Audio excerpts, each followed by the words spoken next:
Pierre. Merci beaucoup, Pierre. Tu l'as dit, notre famille s'agrandit.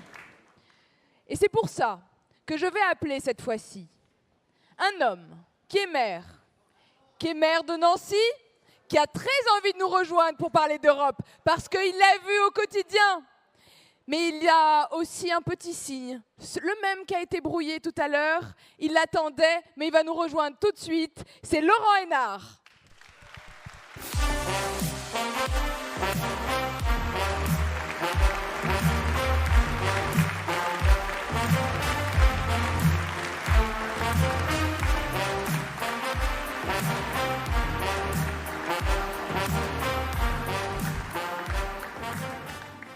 Bonjour à toutes et à tous.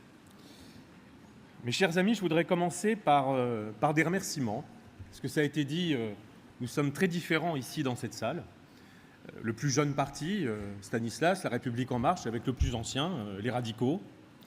Des centristes, avec François, avec Marielle, qui ont porté le combat. Des libéraux sociaux, avec nos amis d'Agir. Des écologistes, comme Pascal. Des sociodémocrates, comme Jean-Yves. Et nous sommes tous unis. Unis par un projet européen, unis aussi par une liste. Et je voudrais, du fond du cœur, remercier Nathalie, parce qu'elle est sensible, parce qu'elle est sincère, parce qu'elle est celle d'être authentique. Les attaques, les coups, elle les a forcément vus passer. Et elle est restée solide. Elle est restée à la barre, elle a garanti l'unité d'équipe, elle mérite notre admiration et notre soutien.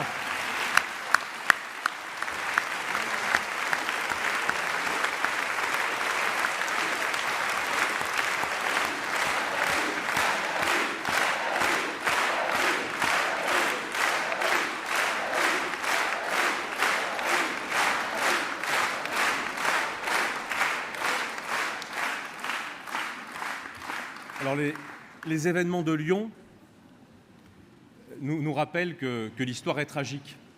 Nous sommes tous à Lyon ce soir et nous pensons bien sûr aux victimes. Nous sommes reconnaissants pour les forces de l'ordre, les policiers, les gendarmes, les soldats, les magistrats.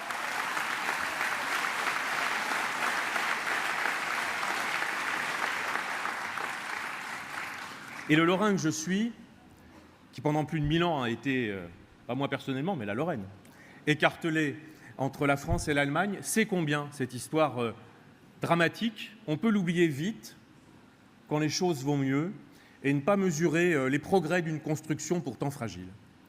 Et je pense que c'est le principal enjeu de cette élection. L'Europe est un temps qui peut être un temps dramatique, pas seulement de son histoire, mais de la nôtre. L'Europe, elle est née dans les années 50. En Lorraine, on l'a vu naître. Le charbon, l'acier. Elle aurait pu trébucher sur l'échec de la communauté européenne de défense. Elle est repartie avec le traité de Rome. L'Europe, elle aurait pu tomber avec le mur de Berlin. J'étais à l'époque lycéen, puis étudiant. C'était un moment merveilleux de liberté. Mais ça s'est joué à quelques personnes. Quelques chefs d'État, François Mitterrand, Helmut Kohl, qui ont voulu faire la réunification de l'Allemagne, qui ont voulu tendre la main à d'anciennes démocraties populaires qui devenaient des nouvelles démocraties, et qui ont fait le pari finalement que l'Europe arriverait à surmonter cela, et qui, sûrement anticipant déjà la mondialisation, ont compris que dans la mondialisation, l'Europe était notre meilleure protection.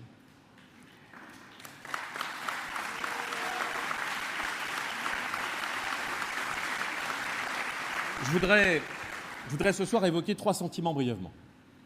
Le premier, c'est celui que nous inspire à tous les attentats quand ils se produisent. J'ai été élu maire de Nancy en 2014, c'est la ville où je suis né, c'est la ville que j'aime. Et j'étais très fier de pouvoir faire mes vœux de maire. Et ce jour-là, c'était le jour de l'attentat de Charlie Hebdo. Et j'ai ressenti au fond de moi une colère, de la haine, pour ceux qui avaient perpétré cet attentat. On a à Nancy, près d'une salle de spectacle, une petite sculpture qui représente des marteaux de piano. Elle a été construite pour se souvenir d'une jeune fille, Marie Mosser, qui a été victime des attentats du Bataclan. Son papa travaille à la mairie de Nancy, je le croise. Je le croise régulièrement. Sa tristesse est sûrement infinie, mais une petite part de cette tristesse, je l'ai en moi. Et le monde aujourd'hui, c'est ce qu'il véhicule par la violence terroriste. De la colère, de la tristesse. Et face à ça, nous devons nous plaider les bons sentiments.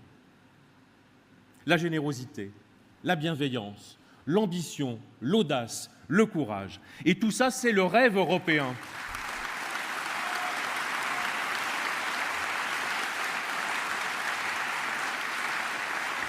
Tout ça, c'est la civilisation européenne. Soyons fiers de l'Europe, un continent où la peine de mort a été abolie, un continent qui défend le droit des femmes, l'égalité des femmes avec les hommes, un continent qui aime partager le savoir, un continent qui aime les artistes, un continent qui aime les associations, un continent qui aime le débat, un continent qui aime tout simplement le peuple et sa voix et son suffrage. Regardez partout, Russie, Brésil, Chine. Regardez la Turquie qu'on pensait laïque et démocratique éternellement après Atatürk. Regardez tout ça. Ce césarisme qui monte, cette agressivité commerciale, parfois aussi une hégémonie culturelle. Sachons préserver ce bien précieux. Sachons faire passer à l'Europe le gué de ces élections de 2019 qui peuvent arrêter le projet européen comme elles peuvent lui permettre de renaître. Et c'est ce projet de renaissance que nous portons.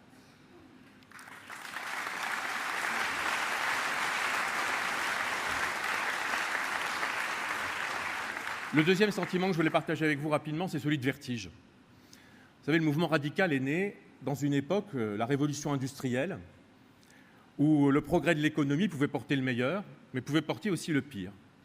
La misère dans les villes, la lutte des classes, une société violente. La réponse des républicains à l'époque, et pour beaucoup ils étaient des radicaux, ça a été l'école de la République, ça a été les premières lois sociales en matière de santé et de retraite, ça a été la loi sur les associations, la loi sur la séparation des Églises et d'État, la reconnaissance des droits des syndicats. Et finalement, nous avons pu accompagner cette mutation profonde de la société qui, à l'époque, se faisait dans le cadre de la nation. Aujourd'hui, la mutation, elle est tout aussi importante par les technologies numériques, par la capacité qu'on a à changer la personne humaine, à imaginer de nouvelles matières, de nouveaux matériaux, la capacité qu'on a à être intelligent sans le cerveau humain bientôt. Et il faut accompagner cette transformation dans l'intérêt de la personne humaine. Et là, la bonne échelle, le bon levier, le bon bouclier et le bon glaive à la fois, c'est l'Europe. L'Europe va nous aider à transformer le monde et à le rendre meilleur. Et c'est cette conviction qui nous anime. Et nous sommes les seuls à la porter. Quelle est l'autre liste entre les eurotièdes qui disent que c'est bien mais pas trop, qu'il faut de l'audace mais pas trop, et puis tous ceux qui, de la France insoumise au Rassemblement national, refusent l'Europe, veulent arrêter l'Europe, veulent simplement couper le moteur. Quels sont ceux qui, comme nous, sont convaincus que nous faisons œuvre de révolution, que nous faisons œuvre de progrès humain, que nous faisons œuvre de renaissance pour toutes les nations qui composent aujourd'hui l'Union.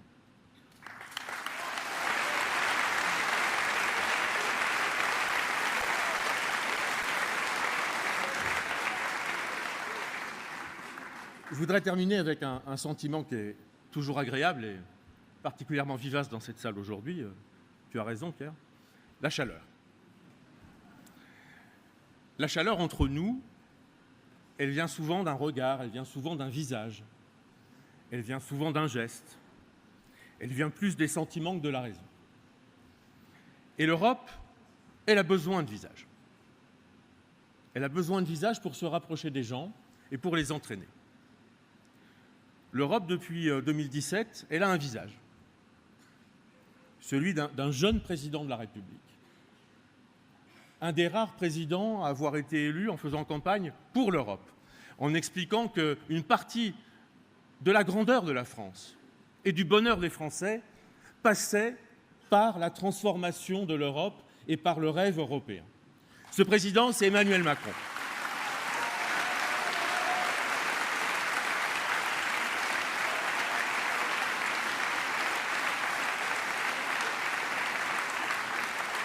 Et nous devons l'aider. Nous devons l'aider dans l'intérêt de l'Europe. Quelle est aujourd'hui la grande puissance européenne qui a à sa tête un chef d'État pro-européen, qui a la légitimité et la capacité politique à emmener l'ensemble du continent? Il est le seul. La guerre de succession fait rage en Allemagne. L'Italie est dans cette horrible alliance hybride. L'Espagne cherche une majorité. En Angleterre, le Mexit succède au Brexit. Il est le seul à pouvoir emporter un mouvement européen de régénération du projet européen. Nous devons être en tête pour lui donner la majorité européenne nécessaire à notre ambition.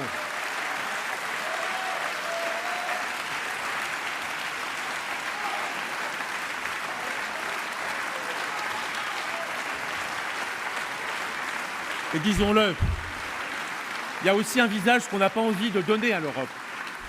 Il y a aussi un visage qu'on n'a pas envie que la France montre à l'Europe. C'est le visage d'un des membres de la famille Le Pen, quand bien même fût-il doté d'un masque. C'est la raison pour laquelle nous devons nous battre jusqu'au bout. Nous devons ne rien lâcher. Et nous devons être en tête dimanche soir au scrutin européen dans notre beau pays. Pour paraphraser Montaigne, vous savez, je parlais de la chaleur, je parlais du regard. Une des plus célèbres phrases de Montaigne, c'est sur la Boétie, bien sûr, parce que c'était lui, parce que c'était moi.